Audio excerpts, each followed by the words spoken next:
everybody. Welcome to this interesting episode of Takes and Talks, Looking Beyond the Lens, presented to you by Cinema for a Cause.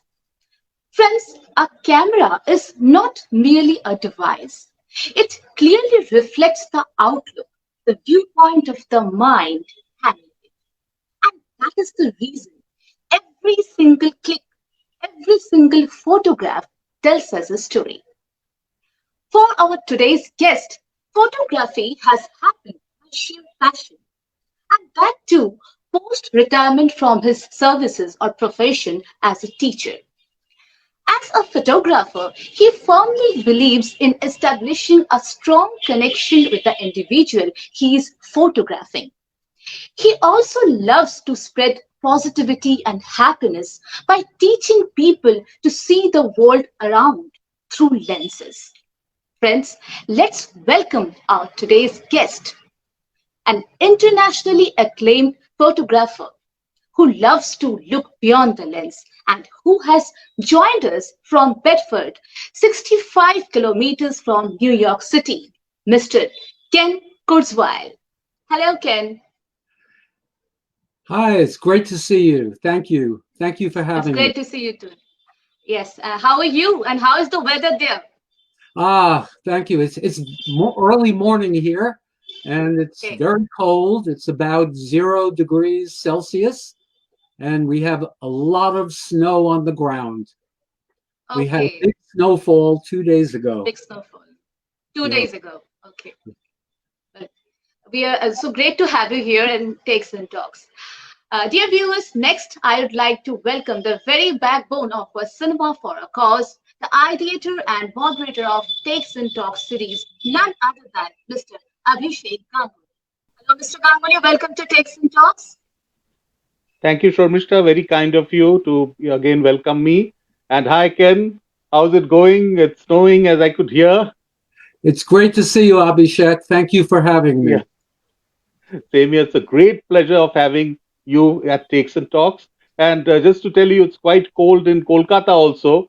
It Ah, generally is not this cold. It's around 12, Of 13 course, degrees here. And, we are shivering. yeah. So I can understand we what's are going shivering, on yes. at Bedford. Right. Okay, so Ken, So, you have had an amazing journey, an amazing journey. Yeah, before we start off the question and answer, Shobhishta has just something to tell to the audience. So, dear viewers, as I always say, Takes and Talks is your very own show. So, please participate in the show by sending us your reactions and your valuable suggestions and comments. You can also send your questions to Ken, which will be duly answered by him towards the end of the show. Now, over to you, Mr. Ganguly. Thank you. I was going through all your background, articles and papers, and I saw that 35 years of teaching, and that too biology and computer science. It has been fantastic and really amazing. So, Ken, if you look back, if you go for a flashback, what has been your take back from this journey? What did you achieve? What did you learn? Yeah. Well, I had an amazing 35-year career as a teacher. I think Correct. that the last day that I taught was just as much fun and exciting and rewarding as the first day. So it was a Okay. wonderful journey. As a computer teacher, I was at the ground floor of starting a program. I was the first computer teacher in my school. I set up the Okay. first computer program, and I Hmm. was able to watch over 35 years the program grow, the technology change. And when I retired, there were actually over 20 full-time people in the computer department. So where Oh, I was just one, now there are over 20. I worked okay. with some wonderful colleagues, very dedicated, very intelligent, um, very compassionate teachers that I was privileged to work with over 35 years.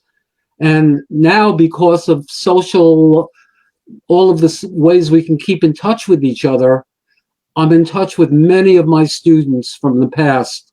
Many of them are grandparents now, which makes me feel Okay. very old.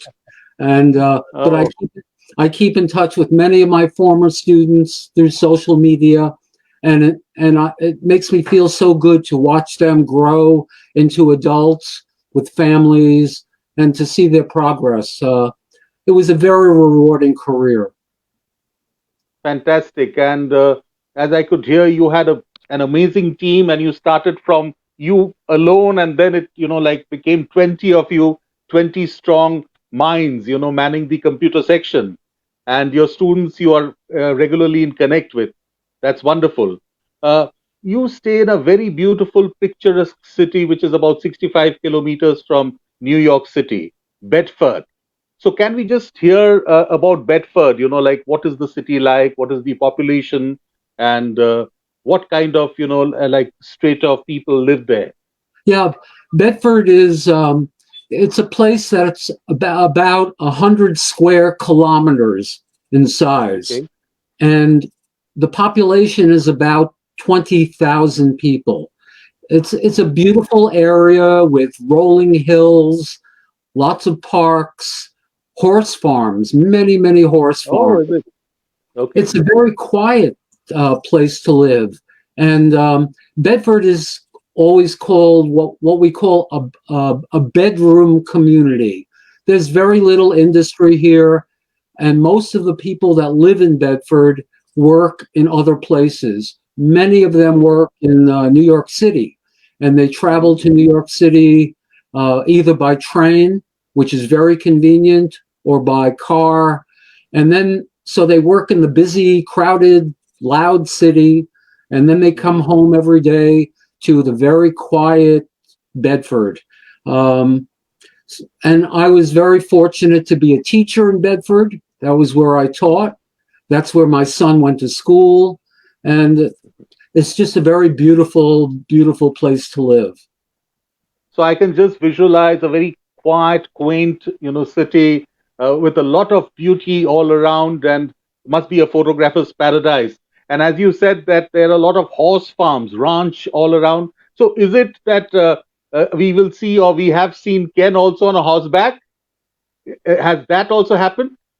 So it's very funny because I don't always or usually take pictures in my own backyard of Bedford. Okay. It's interesting that you sort of take things for granted in your own Ha, town. ha. And So you don't see the beauty or appreciate the beauty around you. You well, always look for beauty, like I appreciate, outside. I certainly appreciate it and love it, but I don't do Okay. much photography in my own town. Okay. No, but what I said is, have you ever ridden a horse? Like, like you have horses all around. Yeah, my house, I don't have horses right around it, but Okay. Okay. within walking distance, there are very large Okay. horse farms, and Okay. I'll go and look at the horses there and drive around the area, and it's very beautiful. Beautiful. Beautiful. Ken, like again, when we go to your background, we see that you were the president of the Teachers Union in Bedford for 12 years, and also the chairman of the New York State Teachers Union Civil and Human Rights and Social Justice Committee, that too for 14 years.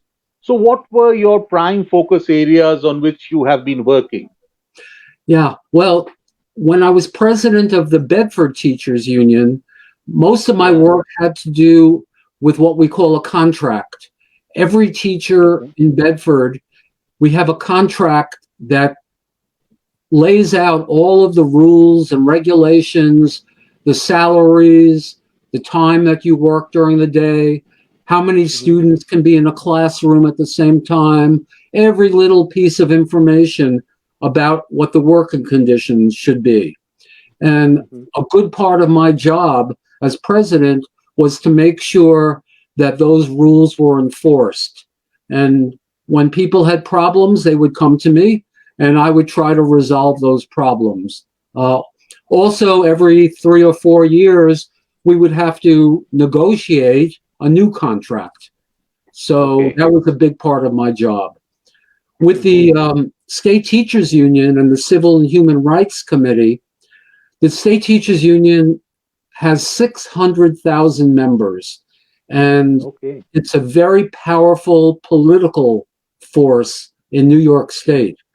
And our committee, our job was to make recommendations to the officers of the union about what positions to take on social justice issues and what laws should be changed, what new laws should be instituted, and they would take our recommendations and try to put them into practice. So, for example, we were very involved with increasing the minimum wage, the minimum salary for all workers in New York State. Even though it's not just about teachers, it's all workers. And we increased the minimum wage very much higher than most states in the United States. We got legislation, we got laws passed about bullying in schools. Bullying in schools is a big problem. And now, because of the work that we did, there's a law that every school has to have regulations and a way of dealing with bullying. And now, because of the internet, cyberbullying is a big problem. And every school district in New York State has to have a policy of how to deal with that.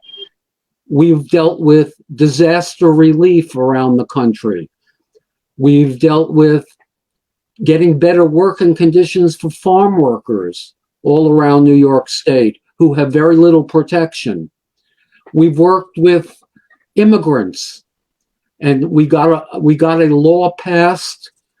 It's called the DREAM Act, that any children of undocumented immigrants now have the same benefits as every other citizen in New York State. They can get scholarships to universities, they can go to school, no different. They're treated no differently than any other citizen. And these are the children of undocumented people in the United States. We've dealt a lot with racial problems, racism, and instituted programs in schools in New York that deal with racism. We've worked very hard on getting the law changed to allow same-sex marriages in New York State. We have dealt with issues of human trafficking, many issues. It was very rewarding.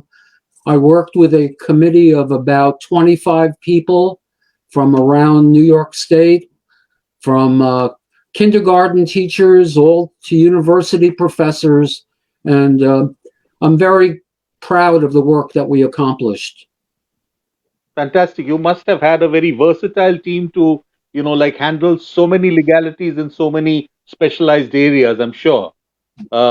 And you have been a, kind of a role model, and you have been an iconic teacher in whose name the Ken Kurzweil Social Justice Recognition Award is instituted. So who are the worthy recipients? Who can be winning this? To win this, what do you have to do? Well, the New York State Teachers Union is actually made up of over 1,200 smaller unions all around the state. And most of the awards have been given not to individual people, but to these smaller unions all over New York State. And it really depends on the work that those unions have done. They've done wonderful work fighting for wage equity for women, for people of color, for immigrants. They've supported efforts to fight hunger and poverty. They've worked on gay rights, making children in their schools who are gay feel safe and comfortable in their school. They've worked on areas of domestic abuse, so many women's rights, so many different issues. And I don't have anything to do with who gets chosen. There's a committee at the state union that decides who gets chosen. I have the benefit of being invited to the ceremony where they get the award, but I have nothing to do with who gets chosen. Is it that you hand it over? Pardon me? Is it that you hand it over to the recipient? Oh, yes. I hand it over to Okay. all the recipients. There's a ceremony. This is held once Okay. a year at a big convention, a big union convention, maybe 3,000 people there. And I get Oh, invited. I get invited every year to the ceremony. It's very okay. nice. Fantastic. Yeah, yeah, yeah. Very, very proud of you, Ken. You began your photography post retirement. uh, we have named this entire program Looking Beyond the Lens. So your looking through the lens began only after your retirement, which is generally late for a photographer. So do you have any regret that you didn't start photography when you were younger? You are Well, very young at mind, but as we were discussing that you started post retirement. So any well, regrets about that, and how did it begin? yeah. Actually, I did a little photography when I was a teenager. Not much, but I had did some photography. And my father and I, we actually had a dark room in our house that I spent many hours with my father in. This is in the days when we had film. And I really enjoyed the time in the dark room with my father. I probably enjoyed the developing of the pictures more than I did the taking of the pictures then. And I really did not do any photography after I got out of high school, through very little, through university, raising a family.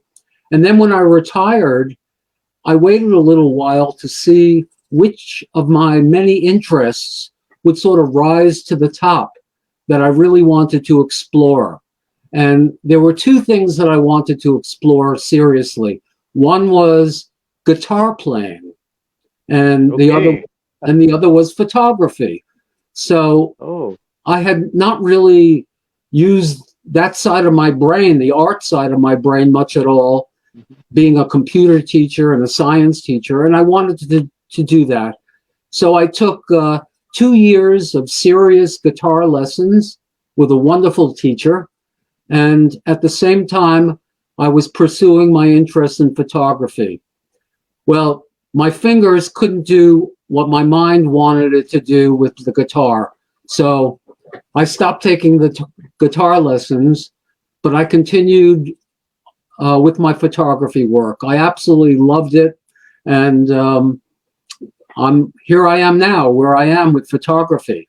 I have no regrets. When I Mhm. when I was younger, I loved science. I wanted to be a science teacher, and it was a wonderful 35-year career. I'm very fortunate to be able to have two interests of mine that I've been able to follow so much in my life, the teaching of science and now photography. So I'm very fortunate to have both. Where's your guitar now? Like any, do you kind of, are you preserving the guitar, or where has it gone? My guitar is hanging right near me. I could actually reach it, Okay. but Okay. but But you can't play it. I don't play it that much anymore. Okay. Yeah, I can understand that, like you have no regrets and you started though late, but still you're going very, very strong and very amazingly. We get so inspired by seeing all the fantastic images which you capture. Every day when we, start our day on the Facebook, we see some very inspiring posts from Ken. And, like you go deep into those photographs and it really heals you. It's so beautiful. So, Ken, before we proceed, we will just see some excerpts of your, like moments and movements while photographing. Can we have Shormishta just playing the first audiovisual, please? Okay. On to Shormishta. Cinema for a Causes Takes and Talks presents Looking Beyond the Lens, exploring mindscapes, landscapes, societies and stories with Ken Kurzweil's lens. Ken is an internationally acclaimed photographer from New York, USA. In recent years, he has been able to merge his commitment to social justice with his love of photography on assignment with Photographers Without Borders. Ken has had a 35 years career as a biology and then a computer science teacher. He was heavily involved with his New York Teachers Union, where he served as a president for 12 years and was the chairman of the Civic Rights Social Justice Committee for many years. The highlight of his career was the then 600,000 member New York State United Teachers created an award named the Ken Kurzweil Social Justice Recognition Award, which is given out annually. At our program, Looking Beyond the Lens, we present Ken Kurzweil from New York, USA, face to face on Takes and Talks, on Facebook Live on the Cinema for a Cause page, 23rd of December 2020, Wednesday, 8 to 8:40 p.m. Indian Standard Time and 9:30 a.m. New York Times. Looking Beyond the Lens with Ken Kurzweil.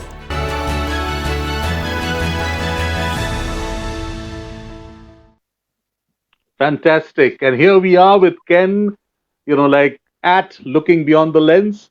Ken, you have been a part of the Photographers Without Borders, this movement, and you have been on assignment at different places of the world. So what is exactly the objective and the mission statement of this movement? Photographers Without Borders is a wonderful institution. It's an organization that's based in Canada.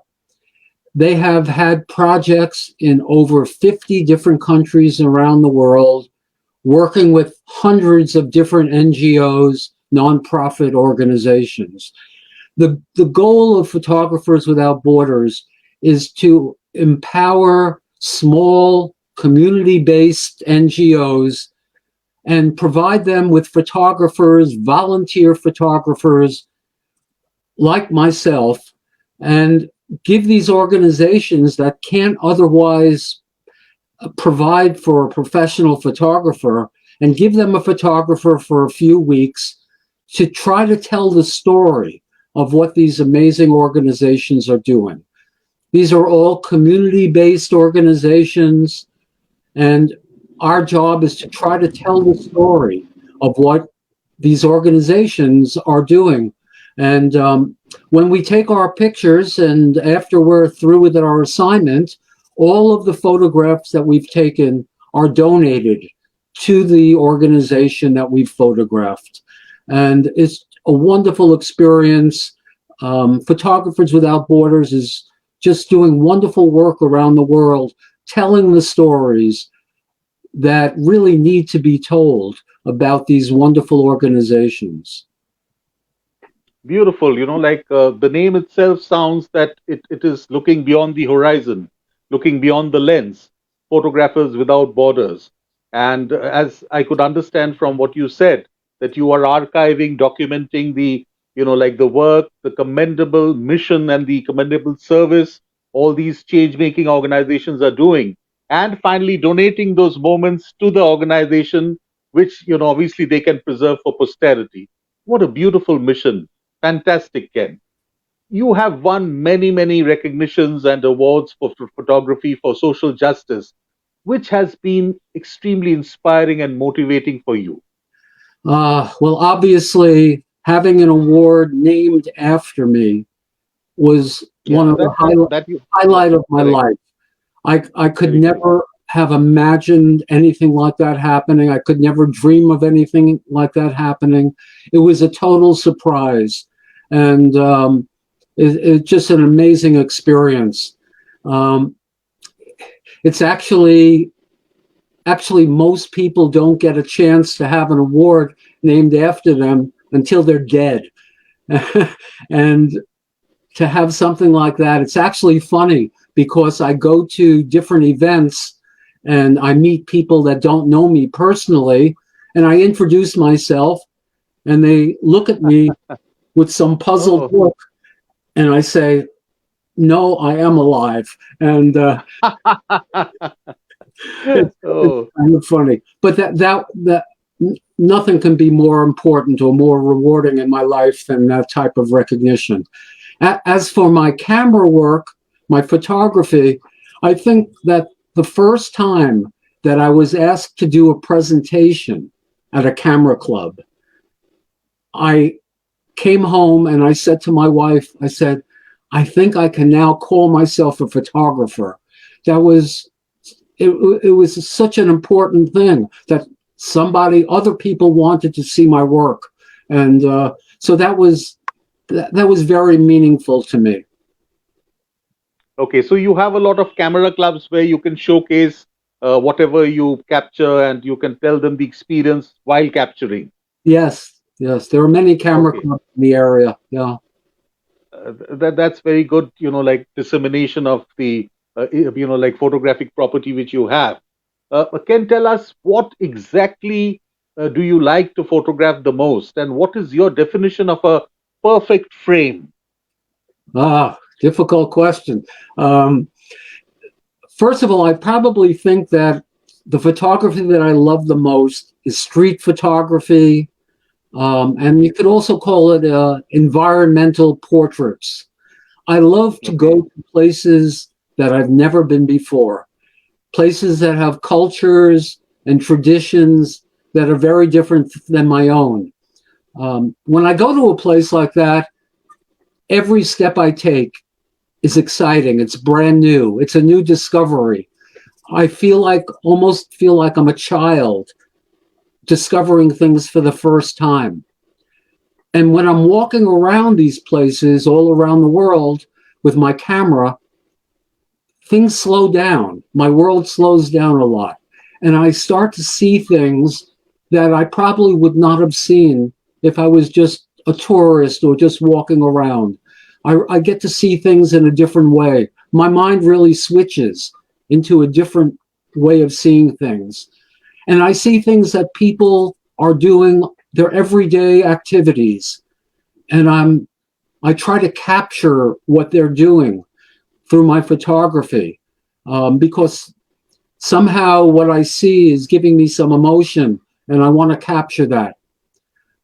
I see a face that every once in a while I'm walking around and I see a face, and I know I have to capture that person's face in a photograph. It's almost like a fly being caught by flypaper. I need to have that person's picture. And I think about what is it in that person's face that makes me want to take their picture. And I try to capture that. Their faces tell me stories. And through my photography, I hope that my photographs tell those stories. I want other people to somehow feel what I felt when I took their photographs. I don't know what a perfect frame might be. I really don't know. When someone takes the time to spend more than a few seconds looking at one of my photographs, when someone looks at one of my photographs and there's some emotion that they feel, when someone has questions about one of the photographs that I've taken, that makes me feel good, and that makes me feel like I've succeeded. None of them are perfect frames. Actually, one of my favorite pictures that I've ever taken was a total accident. So you can have accidents too that are wonderful. I was walking along the Ghats in Varanasi, and I looked up on one of the steps, and there was this man. He looked very studious, very holy, had beautiful long hair, beautiful beard, wearing a shawl over him, and I knew I had to take he was reading a book, studying.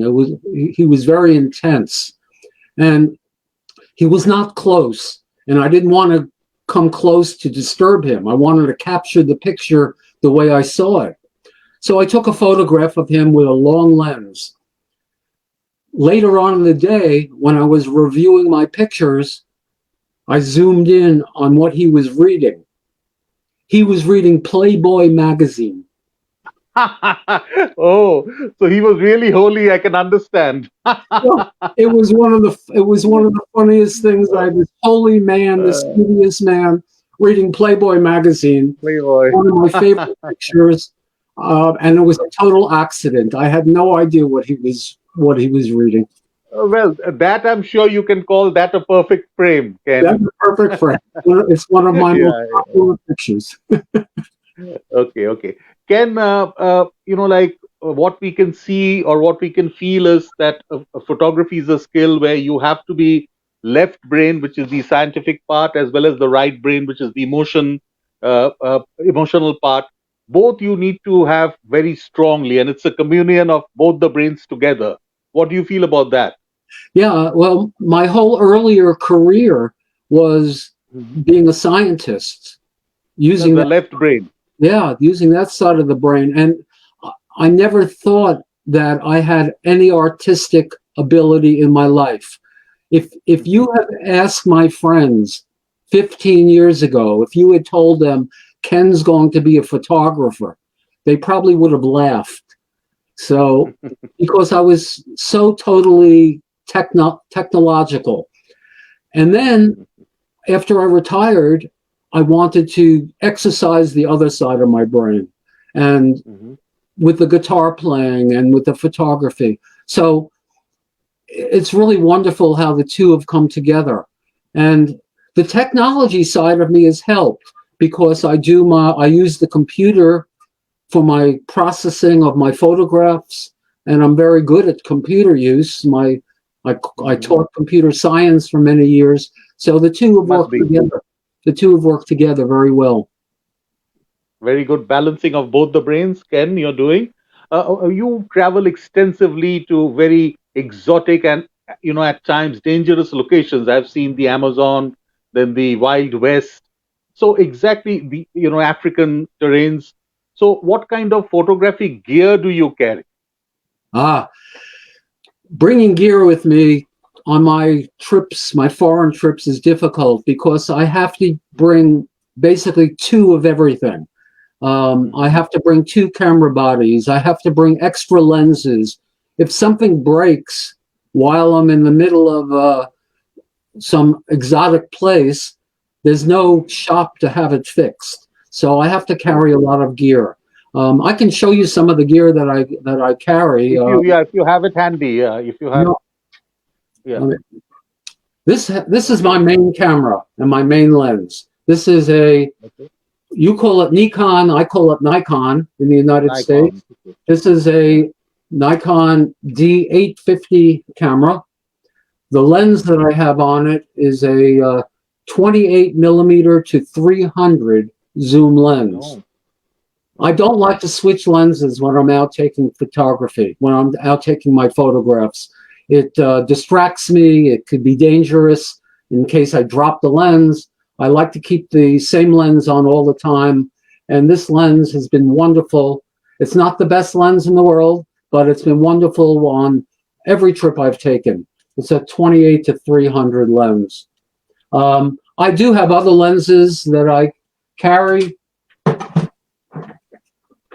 This is my big wide angle lens it's a 14 to 24 millimeter lens. It's a beautiful lens, but I don't Mhm. carry it around that much unless I know that I'm going to be doing landscape photography mostly, and also with a tripod, which I don't generally carry with me. Mhm. I have my small lens. This is a 50 millimeter Nikon portrait lens. Um, if I know I'm going to be doing portraits only, I'll use this lens. It's a very fine lens. Um, and then my wildest lens is this baby. Oh, okay. This is a 150 to 600 millimeter 600. Oh, lens. And okay. I used this lens when I was on a safari a few years Mhm. ago in Tanzania. And it's Mm. just an amazing lens. It's very heavy. And when it's on the camera, it's even heavier. So Um, you do handheld photography with this or with the tripod I was able to hand hold it for a short period of time, but I was in a vehicle that I was able to stand up during the safari? through the opening in the top and Mm. rest the lens I Okay. had a bag that was full of beans that I could rest Oh, the lens on and move it around. But it's an amazing lens. I'll tell you. Even though the camera gear helps, and I didn't start with camera gear anything close to this. Um, the most important tools to bring with me on my trips are my eyes, my brain, mm, and my heart. true. Okay. And you don't have to have a fancy camera. People are doing wonderful things with cameras on their telephone, on their cell phones. They're doing wonderful things with point and shoot cameras. You can take terrible pictures with expensive camera gear too. It's so you don't need all this gear in order to take wonderful pictures. That's why we have named the program Looking Beyond the Lens. Uh, Yeah, it's not always necessary to have a very expensive lens. It's yeah. the mind, the eyes, and the heart, as you said very rightly. Those really make the connect. Fantastic. And, from your photographs, I have seen that you are mainly working on ambient light conditions. You don't use external lights also, like artificial light sources. I've never brought any type of extra light sources with me on any of my trips. I try to keep it as simple as possible. I use the one Mhm. camera with one lens. I don't pose people. I don't move people around. I don't always get the best pictures because the light is not always where it should be. It would be better if I moved them, but I'm trying to capture them in as much of a natural way as possible. So I've never used an external light source in any of my pictures. Okay. Let us get and see another video of yours. Where we see some of the pictures you have traveled and captured all over the world. Sharmishta is ready. So on to the second video. Sharmishta.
So much of light, so much of vibrations, so much of magical moments you have captured, Ken. Amazing. Your article, Discover Your Inner Artist, is very highly acclaimed. So, have you really found out your own inner calling? And have you explored the artist within you? I'm still exploring. It's a lifelong Mhm. journey. Um, True. I, from when I was a teenager, I started getting involved with civil rights and social justice. And Mhm. that has been a strand in my life throughout my entire life. I've been involved with various civil rights and social justice issues. Very important to me. Um, Photography is relatively new. And after I retired from doing my teacher union work, I wanted to find some way of combining my social justice work with my love of photography. And I couldn't find anything for a while, and it was frustrating me. And I was always doing searches on the internet for how I can combine my social justice work with photography. And then I came across Photographers Without Borders. and they were doing exactly what I wanted to do. So I think my drive, my inner artist wants me to do something that combines social justice and photography. And before I was in Calcutta with the Turning Point, my assignment with Photographers Without Borders before that was in Jodhpur, India. And it was also an extremely powerful experience working with an organization called the Sambali Trust, which deals with extremely poor girls, Dalit girls and mothers, and training them, giving them an education, giving them trade skills, just housing some of them, just doing such wonderful work. And to be able to photograph them and try to tell their story just gives me so much satisfaction. And I think that's where I'm headed right now. From your photographs, we can see, we can feel, we get the vibes of so many stories, so many different experiences you've had, telling and sharing your stories through your lens. Human psychology, behavior, lifestyle, all have intrigued you.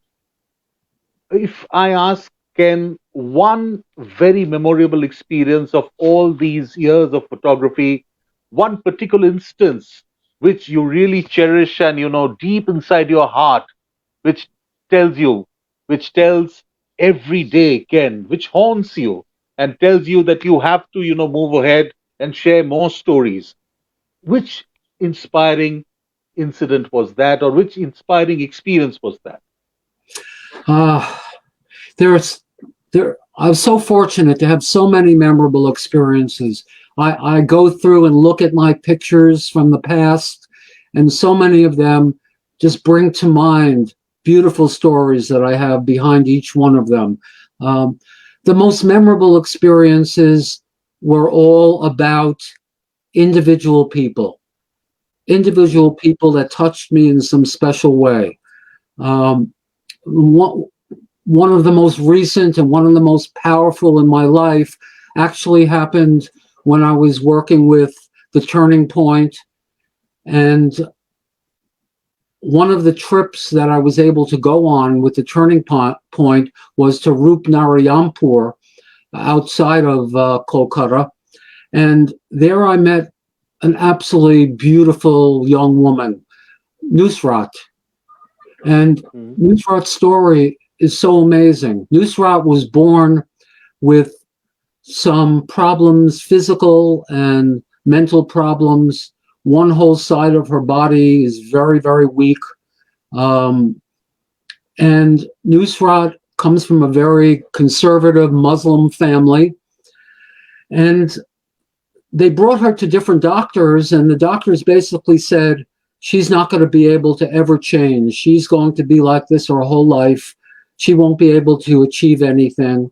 And I think there was something inside Nusrat that told her something different. She felt somehow that she could be more than she was. She was kept inside most of the time when she was not in school. And one day after school, a friend told her about the Turning Point, and she snuck over to see the work. Didn't tell her parents. She snuck and told. She thought that what she saw at the Turning Point was wonderful. And she went home and told her parents about that. And her parents really did not want her to belong. But it put an idea in her father's mind. And her father then went out and secretly went to see what the work of the Turning Point was. And they finally agreed to have Nusrat attend the Turning Point. Well, the Turning Point did wonderful things for Nusrat. With simple exercises and help, therapy, she developed strength in the right side of her body that she didn't have before. She's doing the most beautiful needlework, sewing. And I got to spend close to 2 days, parts of 2 days, with Nusrat, photographing her. And she has the most wonderful personality. She's so happy and proud of the gains that she's made. she bursts into a huge smile. And every time you tell her about how the wonderful strides she's made, how much she's accomplished, she just laughs and smiles. I spent time with her holding the camera. She was very interested in my camera and holding the camera for her so she could take pictures. And every time she looked in the back of the camera, she just laughed and smiled about how happy she was that she was able to take a picture. And one of the most touching things is I interviewed her mother and father. And her mother said at one point, I was always worried that after I die, that Nusrat would not be able to care for herself. But because of the work of the Turning Point, I now feel comfortable that she can live an independent life and be happy. Well, sadly, Nusrat's mom, her mother, died about 6 months ago. And I'm sure when she died, she thought that because of the work that the Turning Point did, she can rest at peace. So I tried to capture that in Nusrat. I mean, you can't have a more memorable experience than that. It was just so wonderful. Let me tell you, Ken, we have many Nusrats all over India, all over the world. All they need is maybe a turning point in their lives, and also someone like you, like Ken, a photographer without a border. Fantastic. You have inspired, you're giving me goosebumps all over. I have met Nusrat. She had come for the Open the Door program, and I have seen her smile, the kind of bliss she, vibrates with. The entire body vibrates with bliss. So it's extremely inspiring, to come very close to such a soul.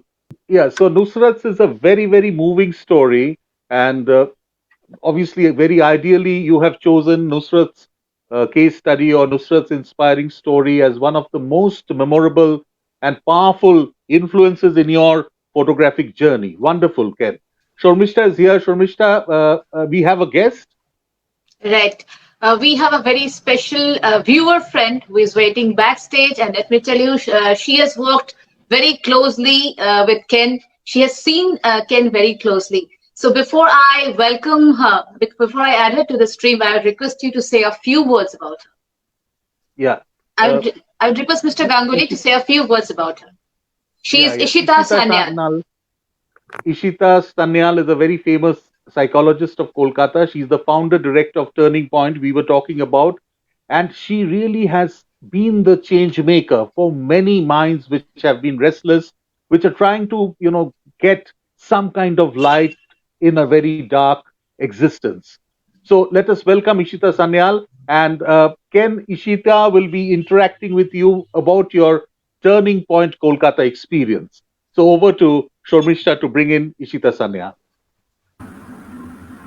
Welcome. So good evening, Ken. Good evening. I think it is good morning, isn't it? Good morning. So good evening to everyone. Yeah, we had a very nice experience with Ken. And as I was just hearing what Ken was saying till now, Ken definitely is having the mind, the eyes, and the heart, which I think right now, after today's discussion, I think that would be the three main points of a photographer, which I would imbibe from today's discussion. Now, we approach Photographers Without Borders, one organization, to cover the stories of Turning Point. And when Ken, actually before Ken was visiting India, we were a little bit apprehensive that Ken is coming from a developing country and we have a very poor infrastructure, and he's a photographer, and what he would see here is not a very good, very beautiful, something very flowery or something like that, but we work in rooms where maybe 20 to 25 people are there. Everyone is having their own moods. They work according to their moods. They talk according to their own moods. And they are very unpredictable. Uh, some of them know English and some of them do not. But everyone was excited because even before Ken, we had some foreign visitors. So everyone was very excited. And what I liked about Ken uh, was that he was not only having taking photographs, but he was able to connect with each one of them. Uh, like I have heard a quote that when I photograph, I make love. So Cain was making love with each one of them, I think. So Cain, I would ask you one question. How was your experience at Turning Point, Kolkata and Rupnayanpur? Obviously, you mentioned about Nusrat. And when Abhishek asked you that question, I never imagined that you would talk about Nusrat, but of course, I know that you have a very good relationship with each one of them and you like Nusrat very much. But what was your experience as a whole, where you have been to a place with a very small infrastructure? Everyone is different, and generally, as a human being, we have the opinion if someone is different, he is difficult. But I think you have a different perception, and please share it with us. Sure. I could probably do an entire show just about my experience with the Turning Point. I chose the Turning Point as an assignment with Photographers Without Borders for two reasons. One is I wanted to go to Kolkata. I'd never been there, and I really wanted to see Kolkata.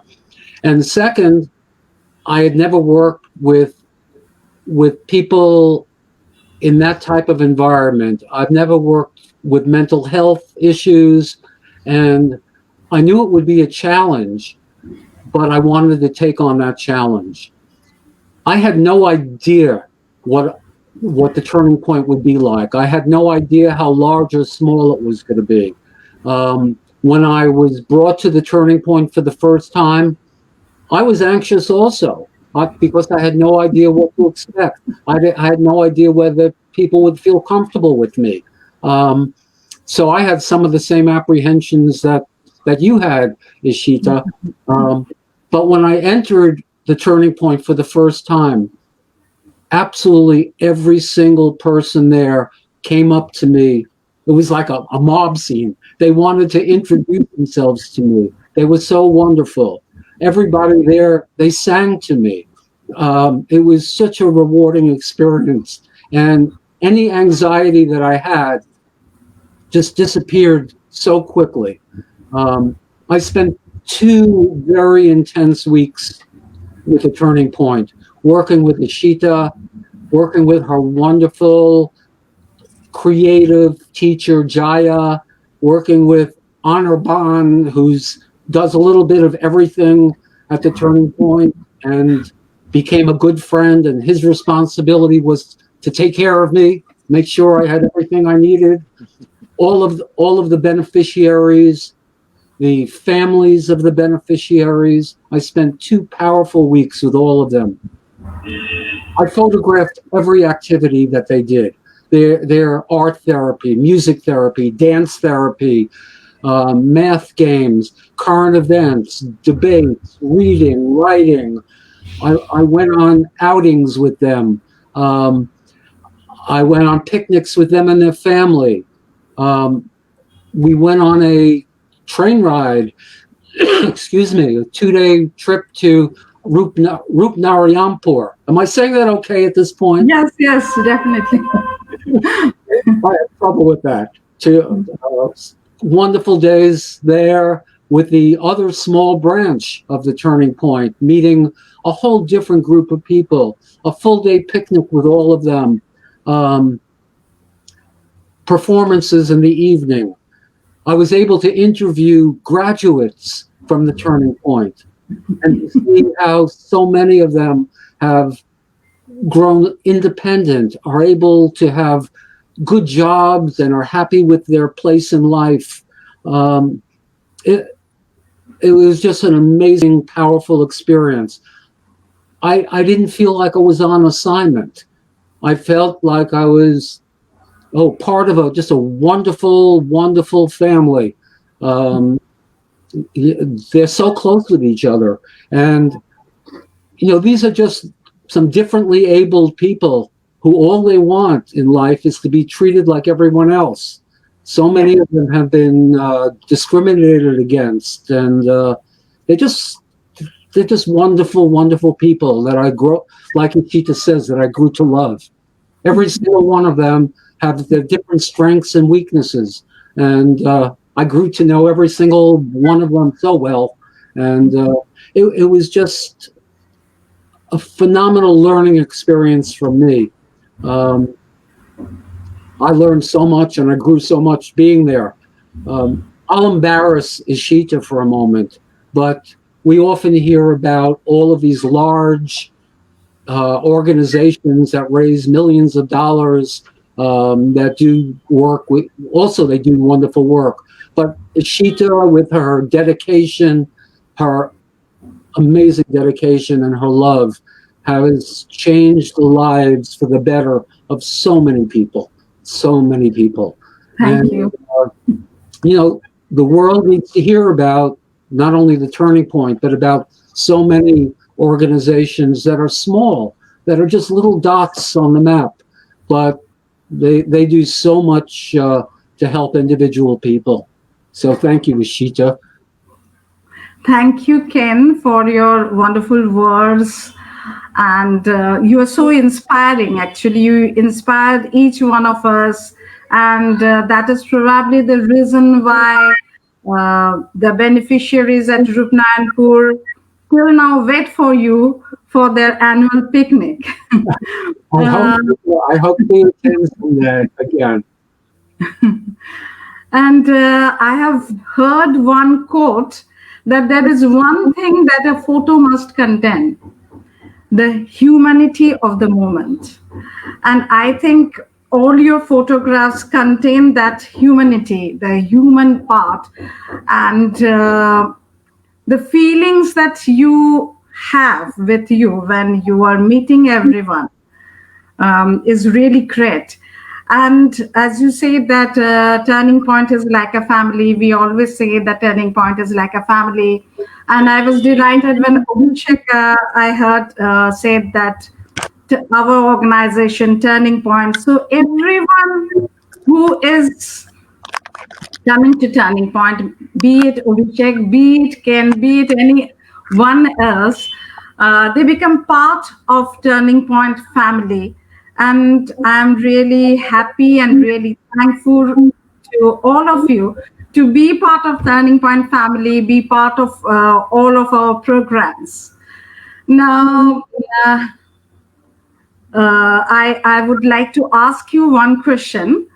But before that, when you were talking about Nusrat, I would like to mention one single thing, that I have heard that beauty lies in the eyes of beholder.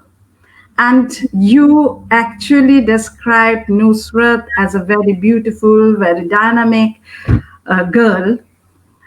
And I don't know why the whole world doesn't have the eyes that you were having, or the mind that you are having, where everyone can appear beautiful, because the beauty doesn't lie in the physical appearance only. The beauty lies within the human being.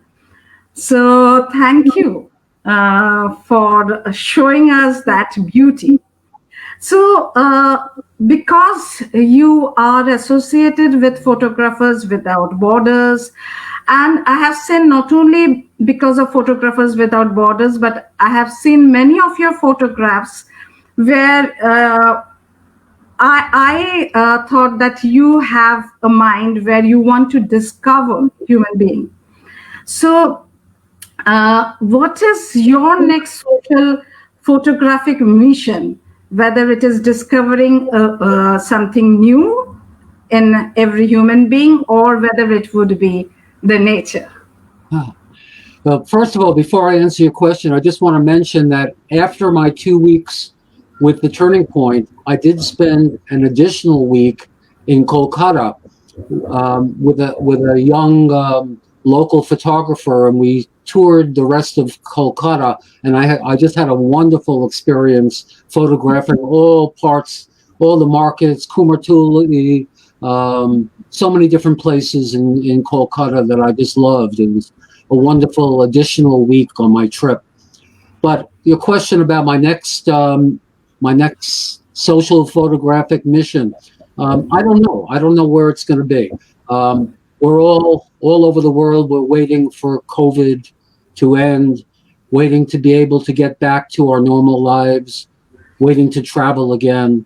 And at that point, I'm sure Photographers Without Borders will have a long list of places and agencies, NGOs, that would like to have volunteer photographers go to. And at that point, I'll look over that list. I'll probably choose some place that I've never been before. I'll probably choose a type of assignment that I'm not totally familiar with, that makes me feel a little bit uncomfortable, a little bit nervous. That's important. And I'll make a choice at that point. But I'll also be doing other trips. I've been to India 6 times, and I may not go there on another assignment, but I'll be back in India, and I'll be visiting my friends in Kolkata, as well as other cities that I've grown to love through my other trips. And so let's just hope that we can all get back to our lives, our normal lives soon, and that we can see each other closer than this. Thank you, Ken, and welcome to Kolkata. And I'm very happy that you are wearing the shirt made by one of the beneficiaries of Turning Point. No, this is a very special shirt. Yeah, a big thank you to Ishita Sanyal for being, hosting this part of the program, and she asked so beautiful questions. As Ishita said that, like whoever kind of gets close to Turning Point, it becomes an add-on to the family, and it's very, very true. Like when we see the honesty with which entire Turning Point team is working, we can understand that, as Ken said, the small dots finally make a line, and that line is a change making line, a small step forward. Wonderful work. Thank you, Ishitadi, for joining us. Over to Shormishta. I see a lot of questions coming, a lot of remarks coming. Over to Shormishta to, just organize that part. Thank you once again to Ishita Sanyal. Thank you, Mr. Ganguly. So yes, we have got a couple of questions for Ken. Okay. So Ken, could you just tell us, how has photography changed your perspective towards life? As I said earlier, to answer to an earlier question, when I'm wearing my camera, my whole perspective changes. Things really do slow down in my brain. And I think I'm much more observant now that I've gotten into photography, that I've been a photographer. I see little details. When I'm walking around, I see things, I pass by things that I probably would have missed before. Just common things that now become more important to me. So that has developed your eye to detail, right? Yeah. As a photographer. Yeah, I think I missed a lot of things in the past. And now when I'm out doing photography, I see those things, and it's much clearer. Okay, that's great. That's great. So great to know that. Well, you have been involved with human rights and social issues related to social justice for a long time. So, do you think that has helped you to become a photographer with a different perspective, or a bit better to say, a photographer who can look beyond the lens? Yeah, I think that it's definitely helpful because I really love taking pictures of people, and I Mhm. think about people that don't have what I have in life, and I try to tell their stories. I've gone to some of the places in the world where no one wants to go to. I think some of my most memorable times have been going to some of the poorest areas in the world and photographing people there. I remember times where I asked a tuk-tuk driver to take me to some place in Delhi, or no, it Okay. was in another city. And the tuk-tuk driver says, "No, you don't want to go to that place. You must have the wrong address." No, so I said, "No, no, no. This is where I want to go." And the tuk-tuk driver says, "No, you don't want to go there." And he finally said, "That's a slum. You don't want to go there." I said, "That's where I want to go." And I spent a few days in that area, and the people were wonderful. The people were beautiful. Mhm. It was especially because no one ever pays attention to them. They're like invisible to the rest of the world. Right. But I was paying attention to them. I was making them feel special. I was trying to capture the beauty that's in their lives. And even though they have horrible lives, many of them, there's also a beauty there. And so I think my social justice work has definitely influenced my whole Right. perception of looking at the world. That's great. Great to know that. So, can you read that? There's a question. You know, What would you say for photography as a profession for mentally challenged persons in third world countries like India? well, being a photographer is not an easy profession for anybody. And I don't think it really matters whether you're a mentally challenged person or whether you're anybody else. It's a difficult profession. It's many photographers have a difficult time making enough money to survive and live a good life. But it's a wonderful hobby. It's something to get started in. If you find out that you're successful starting out as a photographer, then little by little you can see whether it can turn into a profession. I don't think it matters whether you're mentally challenged or who you are. If you're good at it, you'll be rewarded for it. If you're not good at it, nothing will happen. So Mhm. who you are, what you look like, what your mental health is, I don't think is going to make a difference in whether you can be successful. Great. And that was Well, a question by my friend Anirban. And hi, Anirban, it's so good to hear your question. moving on to the next question. This is completely related to photography. She wants to know, do we need to learn things to become a photographer, or just we need to have a perspective of viewing things differently? What do you Ah, say? that's a great question. You definitely have to see things, perspective of viewing things differently. That certainly helps. But you have to learn how to use your camera. Um, I think back to the first photography trip that I went on. I did not spend enough time beforehand getting to know my camera, getting to know all the buttons and dials and what they do.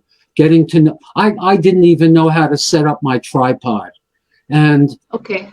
a camera is a tool that is supposed to help you, but the tool doesn't work if you don't know how to use it.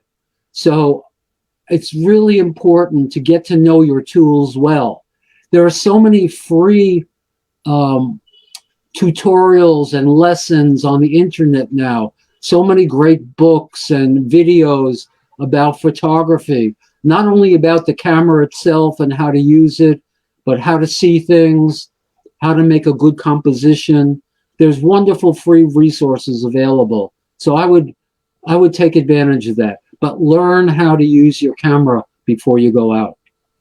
So you should have both the technical know-how and a different perspective, right? To be a good photographer. Right. The camera shouldn't be a burden. The camera shouldn't Right. hold you back. The camera should be, you should know it well enough so that it helps you, not holds you back. That's great. Well said. Well, as you have mentioned, right, you used to have a dark room when you were young. You and your father used to have a dark room. So the question is related to that. Yeah, we do have a dark room today. It's a different kind of dark room. It's a digital dark room.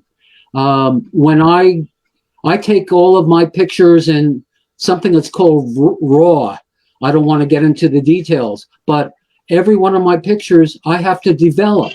I develop the pictures on my computer, and I try to make the picture. Whoop, sorry about that. I try to make the picture look like it appeared to me when I was taking the picture. So I definitely use a digital darkroom, and it's important to know how to use those tools also. Okay. So is it photography which attracts you towards India? India is a spectacular place. It's very different from the United States. India is color and sounds and smells and movement and just so much going on at the same time. Someone once described India as a choreographed chaos. It sometimes when you're in the cities, it seems like everything is just total chaotic, but somehow it all works. And it's a symphony of every sense in your body. All of your senses are going off at the same time. And I love that. And then also there are the quieter parts of India, the small little villages. I spent a lot of time in rural Rajasthan, in some of the very small villages in Rajasthan with no electricity. And the quiet farmers there, beautiful people. And I love the different culture, different traditions, different religions. So it's far more than the photography, but I also love the photography of India. So it's basically the diversity, right, which attracts you to India. Well, I mean, I love the rural areas of India as much as I do the cities of India. I love being able to turn a corner, go around a corner in some small, very narrow street and not know what I'm going to come up with next, who I'm going to meet next, or what I'm going to... I love that feeling. It's like a labyrinth. It's like a labyrinth. Yeah, well, maybe you turn the corner and it's a person, maybe an animal. You know, you don't That's great. Nicely explained. Very nicely explained by you. So sweet. Okay. Well, which is your best capture and what story does that wonderful photograph tell? I don't know if I have any one best capture. According to you. So I don't think I have any one best picture that tells any story. I so much of it is what the reaction is from other people. And like any type of art is very subjective. You know, one person looks at a picture and a painting and they may hate it. Another person looks at that same picture and they think it's absolutely wonderful. And I think the same thing is with photography. Everyone appreciates different types of photograph. And so there are many of my pictures that I think tell a story to me. So I'm happy when I look at them and they remind me of wonderful experiences. So I don't think that I have a best. Okay. The best is yet to come, you I mean to hope say? so. I thank you. Okay. I hope so. Good answer. No, that's what you think, I feel. Yeah, I hope the best is yet to come, and That's the spirit. That's the spirit. everything is a new experience, and I hope that there'll be many more new experiences. Great, great. We have a question of a very different kind, and not related to photography, but like he wants to know that like, is it mandatory to have a degree or diploma in law to get in USA to get involved in the assignments like those you have? No, So a question of a different. no, you don't have to have any degree or diploma to get involved in these assignments. I have no photography diploma. I've never formally studied photography, No, and he is asking about diploma or degree in law. Law, in law to right? get, As I said, to get involved with the because assignments that I've been in. No, there's okay. there's Because nothing. you have worked for issues like got involved in issues like social justice or human rights. That's the reason probably he has asked this question. Yeah, to get involved with Photographers Without Borders, you have to show your portfolio. You get interviewed a number of times, but you don't have to have any special degree or diploma. Yeah. Okay, so we're done with the question and answers from the viewers. Thank you, viewers. Thanks a lot for your questions. Now, requesting Mr. Abhishek Ganguly to continue. Like I was hearing about how Ken was handling the questions. Ken, what I have acquired from the different conversations which we have been having is you get nervous at times, which you love. You said like before every assignment, I am nervous, and especially in India, you don't know what's going to come out of which corner, which is quite lovable. And you are always excited and thrilled about handling that unknown, kind of phenomenon you will be facing. One. Apart from that, the gear which you carry is your mind, your eyesight, and your heart, which was wonderful. And you love to tell stories about change, stories about bouncing back, stories which are very inspiring, stories which you not only capture through your lens, but your heart looks beyond the lens, and finally you go back with a part of the story which becomes a part of your being. So it's such a wonderful connect which you have been, making with the different kinds of subjects you have chosen and the different photography assignments in Photography Without Borders. Amazing journey, Ken. And that too as a passion where, money does not matter to you. It's wonderful. It's wonderful. So, Ken, just before we finish the program, if I have to tell you that what will be your parting message, one inspiring, in India they call it mantra. Mantra means a kind of a sermon.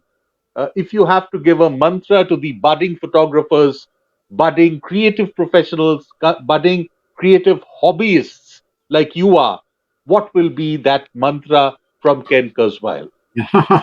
Well, I'm not sure I'm that wise, but Anyway, the best that I can say is, first of all, very simple things. Always carry your camera around with you. You can't take a picture if you don't have a camera with you. So carry it around. You never know what you're going to come across. As I just said to a previous question, get to know your equipment. Know your equipment well so that the equipment becomes almost invisible when you're taking pictures. So you know what to do instinctively and how to use the equipment. Get very familiar with it. Take lots and lots of photographs. Now that we don't have film, now that everything is digital, it doesn't cost any more to take 1,000 pictures as it does to take one picture. So practice, take a lot of photographs, practice with all the different settings and try and use it. join a camera club. Camera clubs are wonderful for new photographers. There are always people around who want to help you learn, help you grow. Some of the photo clubs have competitions.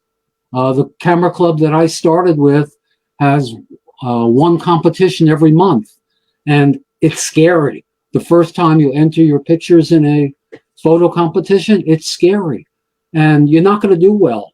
But you learn what people like about your photos, what they don't like about your photos, and people are very helpful. Find a friend or somebody who's a good photographer who can be honest with you about improving your photography. We all have friends and family members who say wonderful things about our photography, but we need people who can talk to us and be critical in a nice way about how we can improve our photography. That's very important. I have a couple of friends that I share photographs with all the time, and they'll let me know when it can be improved. Do read about photography. Look at videos about photography. As I said before, there are so many free resources on the internet now. They're all at your disposal. Find some photographers, famous photographers whose work you like, and explore their work. Look at the work of the masters and see what they've done to become so wonderful in their art. And like I said, finally, just practice. We always are growing. We're always learning more and how to be better at it. And I really appreciate the time that we've spent today. It's been wonderful, Abhishek. Thank you. It has been our honor to have Ken with us, and it was wonderful. And as you said, practice.